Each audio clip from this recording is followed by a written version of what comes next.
Avec Beat Schweitzer, le 3e prix, c'est toujours difficile parce que le photographe s'est inscrit dans la section Free. Il aurait pu très bien être dans la section Reportage, puisqu'il nous parle d'une vie étrange en Sibérie, de paysages, d'attitudes internes, de mobilier, de gens dans leurs habitudes.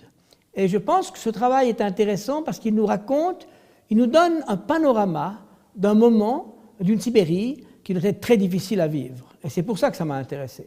Ich möchte sagen, dass mich diese Bilder sehr betroffen gemacht haben, weil auf der einen Seite sie doch sehr nah den Menschen gehen, also diesen Menschen in Sibirien, und auf der anderen Seite hat es Momente in diesen Bildern, hat man das Gefühl, ist das jetzt inszeniert, da gibt es eine Irritation. Besonders das eine Bild, dieser Spielplatz, ist alles in Bewegung und es erzählt eine Geschichte aus dem Alltag. Also es ist einfach ein ganz toller Blick.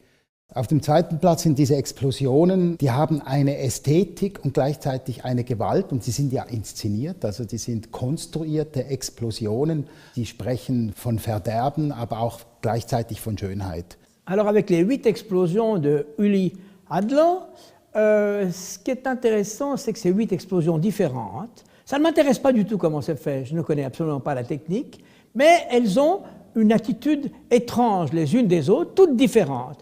Et on pourrait penser à un moment à un drame, on pourrait être choqué, on pourrait être surpris ou imaginer des catastrophes. Non, moi j'y vois une fête, un feu d'artifice, du plaisir. Et c'est ce qu'il me plaît dans ce travail.